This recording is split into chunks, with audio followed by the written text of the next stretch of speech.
বর্ষাকাল তো বন্ধুরা দেখতে দেখতেই চলে এসেছে। মাঠ ঘাট আবার জলে পুরো থই থই করছে। আমি এখন মাঠের দিকে যাচ্ছি। আমাদের জমি কালকে চাষ করে দিয়ে গেছে, চাদর বানানোর কাজ চলছে। তা আমি একটু যাই, এগিয়ে দেখি কেমন হলো কি। এই দেখুন বন্ধুরা, মাঠে যেতে যেতে একটা জিনিস চোখে পড়লো। এই দেখুন সাবুদানার মতো, এগুলো হচ্ছে শামুকের ডিম। ছোটবেলায় এগুলো নিয়ে বিশাল খেলতাম। কতদূর হলো? আমাদের যতটা জমি চাষ করব আমরা, এই যে এখানে তো সে 3 বিঘা জমি, তা সবই এক চাষ করে দিয়ে গেছে। খালি যেখানে বীজ ফেলবো এখানটা 2 চাষ দিয়ে গেছে, তাও তৈরি হয়নি। গত বছরের বন্ধুরা মানে কি বলবো, শিক্ষা হয়ে গেছে। গত বছর হচ্ছে এই পাশটায় আমরা পাতার চাদর করেছিলাম, তা বর্ষায় পুরো ডুবে সব পাতা নষ্ট হয়ে গেলো। যদি আমাদের শুধু না, প্রত্যেকেরই হয়েছিল, অনেক মানুষের। ওই জন্য এবার একটু উঁচু জায়গায় দিয়েছে। তো উঁচু জায়গায় দিয়েছে, এই উঁচু জায়গা আবার জল দাঁড়ায় না আল ঠাল না দিলে। ওই জন্য সারা দেখুন এখানে সব জায়গার এই যেরকম মাটি, এই যে কোদাল দিয়ে কোপাচ্ছে এরকম উঁচু উঁচু ছিল, সব কুপিয়ে কুপিয়ে নিচু জায়গায় দিচ্ছে। এই কালকে এই 2 দিন ধরে দিয়ে, মানে কালকে দিয়েছে, আজকেও দিচ্ছে। এই জায়গাটা কি বেশি নিচু না? এই যে আল দিয়ে রাখিছ। ও, তাও অনেক বড় চাদর হয়েছে তোমার। তোমার লাগ ও নাও।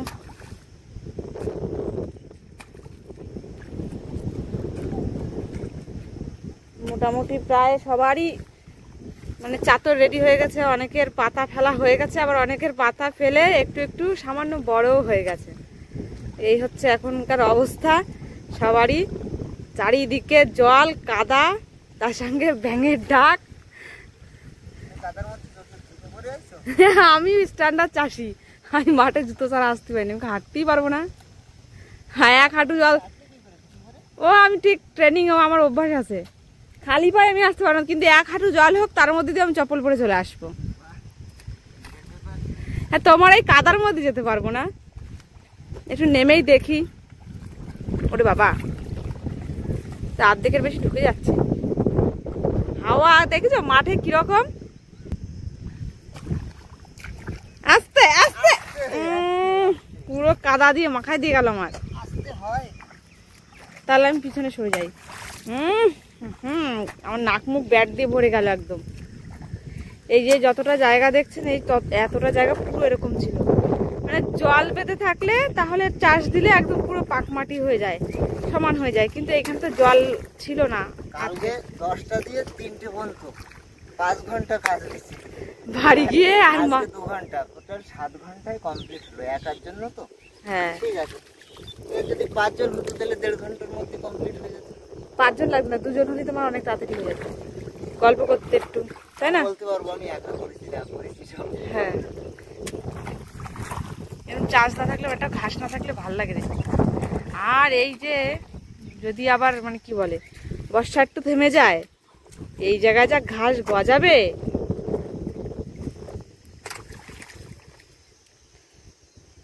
মেয়েটা কাদার মধ্যে আসতে যাচ্ছিল, তা ওর আর আনে লাভ আছে? কাদা মাকে ভূত হয়ে যাবে এখানে। আরে মাঠে কি সুন্দর হাওয়া গো। বাড়ি লাগে না এত হাওয়া।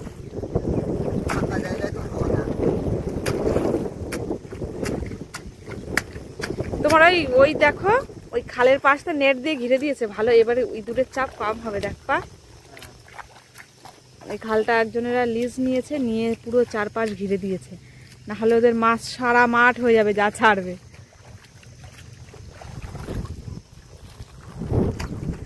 চাষের কিন্তু শুরু হয়ে গেল, তাহলে আবার হাড় ভাঙা খাটুনি। আমি এই 2 বছর করে, 2 বছর নাই 2 বার করে তো আমার মজা বুঝতে পারছি, বিশাল, বুঝলে। হ্যাঁ, আর মাজা এখান থেকে যাওয়ার সময় কোমর আর সোজা হয় না।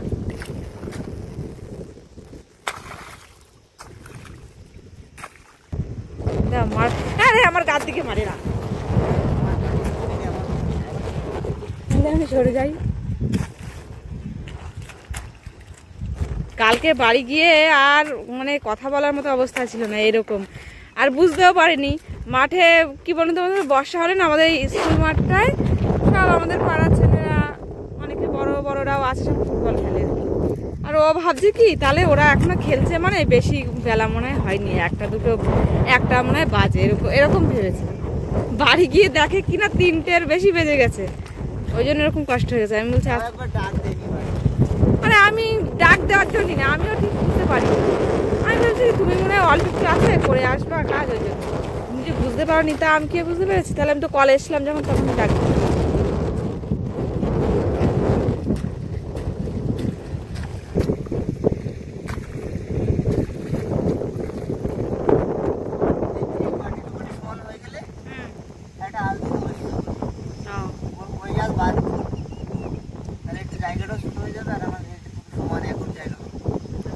মাঝে মাঝে এমন হাওয়া দিচ্ছে হাত দিয়ে ফোনটা উড়ে চলে যাবে এরকম মনে হচ্ছে। আমি আমার ঠাকুরদারে বড় হয়েও দেখছি নাঙল দিয়ে চাষ করতে, জানো, কয়েক বছর আগে।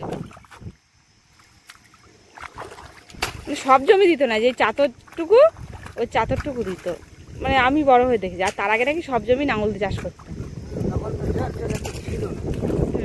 যখন প্রথম প্রথম ট্রাক আসলো আমাদের এদিকে কারো ছিল না, হয়তো ছিল ওই একটু দূরের দিকে, তখন চাতর সবাই নাঙল দিয়ে বা হাতে কোদাল কুপিয়েই বানাতো। আমার ঠাকুরদার গরু ছিল দুটো। বাবা রে,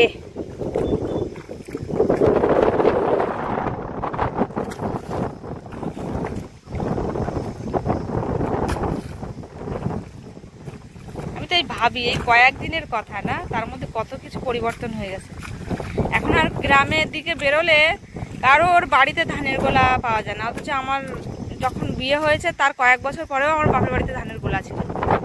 এই কয়েক বছর হয় যবে থেকে ঠাকুরদা মারা গেছে গোলাও উঠে গেছে, আর চাষ করার কেউ নেই। আর এখন মানুষের মাঠে দিয়ে ধান বিক্রি, আর ধানের একটু যদি দাম কমে যায়, যে একই ধান যেরকম এই বছর হয়েছে জিরাকাঠি, মানে সারা ঝড়খালি জিরাকাঠিতে ছেয়ে গেছে, যার দরুন কি হচ্ছে ধানের দামটা পট করে কমিয়ে দিয়েছে। কিছু মানুষ কি ধান রাখার জায়গা নেই ঘরে, বা রাখলি দূরে খেয়ে যাবে এই ভয়তে অল্প দামেও অনেকে ছেড়ে দিয়েছে বেশিরভাগ। আর আগে এইসব চাপ ছিল না, গোলা রয়েছে দরকার নেই তোমার ধানের দাম কমার। গোলায় আমার ঠাকুরদা তো জীবনেও কোনোদিনও দিত না, দাম থাকুক আর না থাকুক ওই অনেকদিন পরে দিত দিয়ে ধান। আর যেদিন বাসই দিত, হ্যাঁ, আমার ভাই বোনরা মাঠে যাওয়ার জন্য কি কান্নাকাটি করতাম, কারে নিয়ে যাবে আর কারে রেখে যাবে। বাসের উপরে আমরা উঠে বসে থাকতাম, আর ঠাকুরদাও দাঁড়াতো গরু তাড়ানোর জন্য, আর আমরা তার পাশে বসে থাকতাম। হেবি আনন্দ লাগতো। সারা মাঠ ওই বাসই দিয়ে দিয়ে বাসের উপর চড়তাম। মই দেওয়া বলে, কিন্তু এখন তো সবাই কলা গাছ দিয়ে মই দেয়। আগে আমরা ছোট ছোট মই ছিল সেইগুলো দিয়ে দিত, এখনো আছে এটা আমাদের বাড়ি। কমপ্লিট দাও। আকাশ আবার সেজে গুজে আসছে মনে হচ্ছে। মাঝখানে একটু হালকা হালকা রোদ্দুর উঠেছিল, হালকা একদম, তাই আল দেওয়া আবার শুরু হয়ে গেছে। এই যে এই মাসে শুরু করেছে, তা সে আল সমান না তো ভালোটা বোঝা যাচ্ছে না। এই এখন এক খাবলা করে দিয়ে যাচ্ছে মাটি, এরপরের পথে সুন্দর করে আবার হবে। মাঝখানে একটা কোদাল দিয়ে রেখেছে যাতে লাইন সোজা হয়, সেই জন্য বলছে এই পর্যন্ত করে দেবো, তারপরে আবার ওই পাশ দিয়ে দেবো। সত্যি কথা, এই জায়গায় যদি আর একটা চাষ এখন দিয়ে নেওয়া যেত খুব ভালো হতো, কিন্তু যা হবে না তা বলে তো আর লাভ নেই। আসলুম আমি, তুমি আলটা দিয়ে বাড়ি চলে যাবো তো? যাই আমি বাড়ির দিকে। এই মাঠটায় দেখে মনে হচ্ছে ধান লাগানো হয়ে গেছে দূর দিয়ে। আগে 2 দিন হয়েছে মাঠের কাজ, আর এই আজকে হচ্ছে। আজকের এই কাজ দেখুন, এটা হচ্ছে মেন কাজ, ঘাস বাছা। চাষ করে দিয়ে গেছে দেখুন বন্ধুরা, 2 দিন না এই 3 দিন হয়েছে। তার মধ্যে দেখুন মাঠে আবার ঘাস, মানে যে গোড়াগুলো উঠে গেছিলো সেখান দিয়ে আবার বেরিয়েছে। আর ওই পাশের চাতরে ওটা রেডি হয়ে গেছে, ওরা আজকে মই দিচ্ছে। আমাদের এখনো ঘাস বাছা কমপ্লিট হবে, তারপরে মই দিয়ে তারপরে বেড বানানো হবে। সত্যি মাঠে আসলে চারিদিকে পরিবেশটা খুব সুন্দর লাগে দেখতে। আর যদি সারাক্ষণ মাঠে থাকতাম তাহলে ভালো লাগতো না, মাঝে মাঝে আসি তো ওর জন্য। তো এই মাটি না অনেক ভালো হয়েছে জানো, সেই যেদিন চাষ দিছিলে তার থেকে অনেক ভালো হয়েছে। যদি এখন আর একটু দিতে পারলে ভালো হতো, তাও অসুবিধা নেই। যা হচ্ছে বাঁচিয়ে রাখতে চাই সেগুলো হচ্ছে নানান রোগ পোকা ধরে মরে, আর এই ঘাস হচ্ছে অমর বস্তু, বস্তু না অমর জিনিস। এই চাষ দিয়ে খুঁচে গোড়া টোড়া কি করে দিয়ে তারপরেও আবার হয়েছে।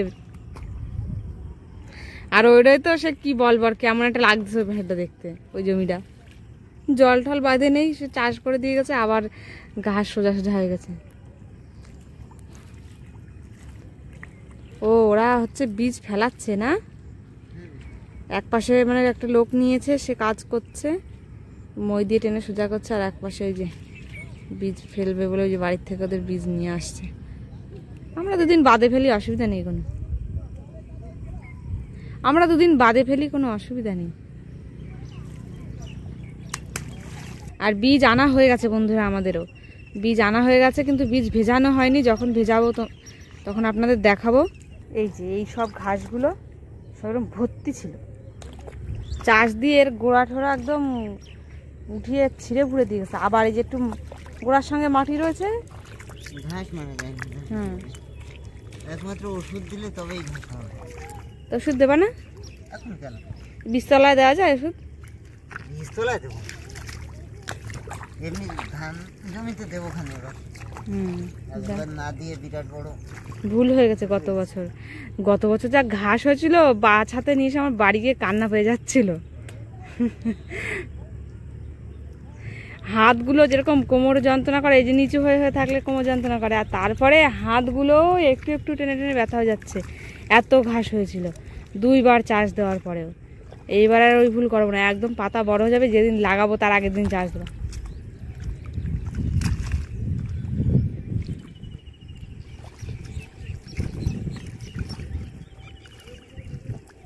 কটা বাজে জানো? না 2টা। তাহলে ঠিক আছে, বাড়ি যাবা না? 3টে বাজুক। আমি রান্না বান্না ঠান্না করে ঠোরে গুছাই গাছাই রেখে সব আসলাম। মেয়ে গেছে স্কুলে, ওরা আবার আনতে যেতে হবে। এই হাত দিয়ে বেছে বেছে বেছে বেছে পুরো কাদা ঠাদা চটকে চটকে একদম সুন্দর বানাতে হবে, পাক মাটির মতো। এই সামনের বছর ওই যে কি ফাল বলে না, কি বলে ওগুলো রে, যেগুলো টানা টানা ফাল নাকি, ওই টানা ফাল একটা চাষ দিয়ে নেবা। হ্যাঁ,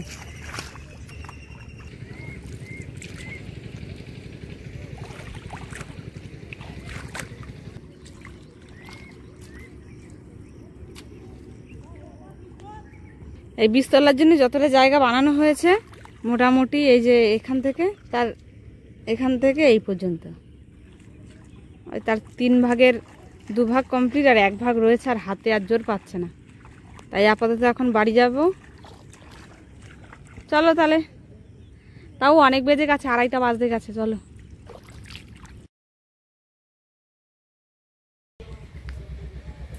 আজকে মাংস কাটা হচ্ছে, মেঘ বৃষ্টির দিন দেখে বাড়ির মুরগি, কয়লার মুরগি কাটা হচ্ছে, রান্না হবে দুপুরে। বৃষ্টি বাদলা পড়লে একটু মাংস খেতে ভালো লাগে, মাছ মাংস ভালো মন্দ খেতে ভালো লাগে। মাঠের কাজ বাজও হচ্ছে এই কদিন ধরে, নাগাতার সেরকম ভাবে সময়ও পাওয়া যাচ্ছে না, বাড়ি এসে সেরকম ভালো। আজকে ফাইনাল হবে, আজকে একদম কমপ্লিট হবে, আর আজকে একদম অল্প সময়ের কাজ। ওই জন্য আমরা এখন যাব মাঠে, আর এদিকে মাংস কেটে কুটে গোছানো থাকুক। আর অন্য তো সব ঘরে গোছানো হয়ে গেছে আমার। মাঠ দিয়ে এসে তারপরে স্নান করে রান্না করবো। চলো। এই যে সার রেডি হয়েছে, এই এখন পাতার চাদরে গিয়ে ফেলবো এই সারটুকুনি। এর ভিতর শুধু বেশিরভাগটাই সব গোবর আর খোল আছে, গুঁড়ো খোল, আর তার সঙ্গে হালকা করে ডিএপি। চাষ তো এই 2 বছর ধরে করছে, এক বছর এক রকম এক্সপেরিমেন্ট হয় চাষের উপরে। খাবার আগে থেকে পেলে কি হবে, গিয়ে পর খাওয়া শুরু করবে পরেই। এখানে 6-7 কেজি মতো গোবর আছে, আর 2 কেজি হচ্ছে খোল, আর 500 গ্রাম ডিএপি। আমি তাই বলি, সর্ষের তেল গন্ধ কোথা দিয়ে বেরোচ্ছে, পাচ্ছি হেভি সুন্দর গন্ধ বেরোচ্ছে সর্ষের তেলের। তাজা খোল মাটিতে গিয়ে তারপরে ডিকম্পোজড হবে, একদম পুরো হেভি কড়া সর্ষের তেলের গন্ধ। নামো আস্তে আস্তে, এই গাছটায় কারেন্ট হয়ে গেছে পুরো। আমি তো আগের দিন জানতাম না, হাত দিয়েছি এমন জোর ঝটকা মেরেছে না। এই যে দেখুন, জায়গা কিন্তু মোটামুটি রেডি করা হয়ে গেছে। এইবারে যে সার পড়ছে, আর যেদিন বীজ ফেলানো হবে সেদিন আরেকবার ঘাস বাছা হবে, আর আরেকবার এই কলা গাছ দিয়ে টেনে সমান করা হবে। হেভি সর্ষের তেলের গন্ধ বেরোচ্ছে, কোনো গোবরের গন্ধ বা অন্য ওই যে আরেকটা সার দিয়েছে ওর গন্ধ আছে কিনা আমি জানি না, ওগুলো কিচ্ছু পাওয়া যাচ্ছে না। আর হয়ে গেছে। হ্যাঁ, আর একটা ছোট গামলা আনতে হতো, তুমিও ভুলে গেছো আর আমি তো আরোই। টুপটাপ করে বৃষ্টিও পড়ছে আবার।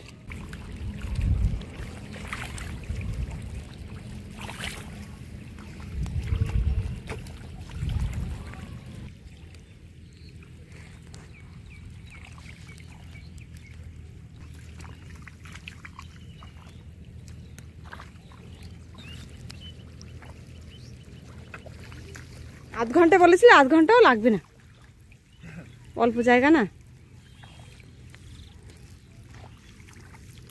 এই কলা গাছটা দিয়ে টানিছিলে কালকে?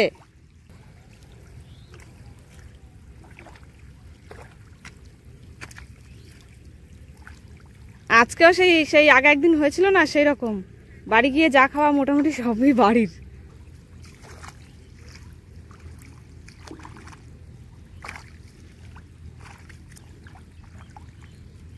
একটুখানি রয়েছে তোমার জন্য প্রসাদ। প্রসাদ, আমি তাই বলতে যাচ্ছিলাম প্রসাদ, তুমি খাও। আজকের মতো জমির কাজ শেষ।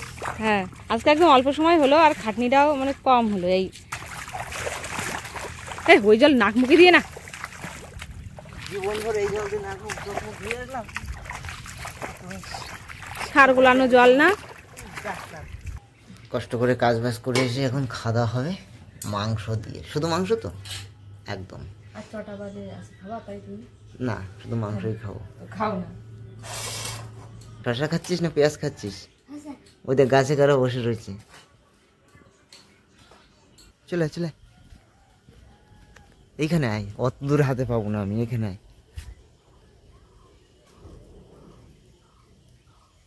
কামড়াবি না কিন্তু, নে আয়। আরেকজন কই গেল?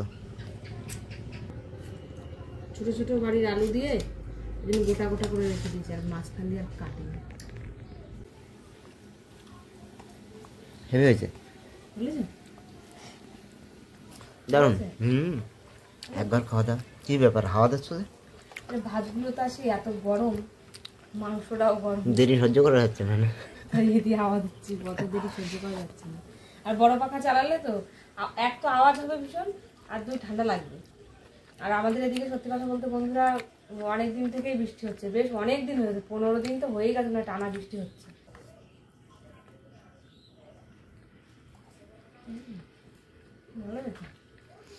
মাংস ভাত, এই চামড়াটা দেখো কি পুরু,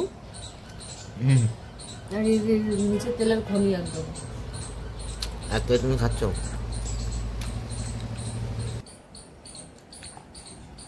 বাড়ির ভাত রান্না করতে আমি বেশিরভাগ দিন বড্ড ফাটা বানাই ফেলি, আজকে ভালো হয়েছে।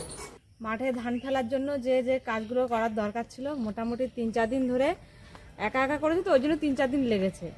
এই উড়ি বাবা কি আসছে দেখো, আমার বাগানে ঢুকিস না, চলে যা। 3-4 দিন ধরে যা মোটামুটি ধান ফেলানোর জন্য যে যে কাজগুলো করার দরকার ছিল করেছি। একা হলে যা হয় আর কি, হয়তো আরও 2-1 জন থাকলে একদিনে হয়ে যেত কমপ্লিট। যাই হোক, আর কবে ধান ফেলানো হয় দেখি, এখনও ভেজানো হয়নি। মাঠের কাজ কমপ্লিট হয়ে গেছে, আর এখন বিকালবেলায় বাড়ির এই জাল ঠাল টানাচ্ছে। এখানে আমাদের এই পাশের বাগানে ঝিঙে কুশি এসব লাগিয়েছে, খুঁটো পোতা হয়ে গেছে, গাছের সঙ্গে দড়ি দিয়ে আর এই জাল টানাচ্ছে। আর এই পাশে বন্ধুরা সেই রঙ্গন ফুল যেটা লাগিয়েছিলাম, সেটা কত সুন্দর হয়েছে দেখুন, এই যে কি সুন্দর কালার লাগছে ফুলের। যখন কিনে এনেছিলাম ওই বাড়িতে ফোটাটাও তো ছিল, তো এত সুন্দর লাগছিল না, কিন্তু বলো দারুণ লাগছে। এইসব ফোটাগুলো কি সুন্দর বড়, এরকম কিন্তু একটা সেন্ট বের হচ্ছে, পাচ্ছ তুমি?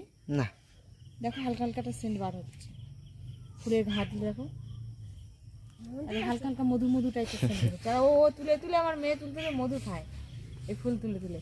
আর এই রঙ্গনেরই দেখুন, এটা তো হচ্ছে কি ভ্যারাইটি আমি জানি না, ছোট মানে কি বলে, ছোট পাতা, ছোট গাছ। আর এইটা দেখুন, এই একটা, এটা আমি বাপের বাড়ি থেকে এনেছিলাম যখন অনেক ছোট ছিল, একটা চারা।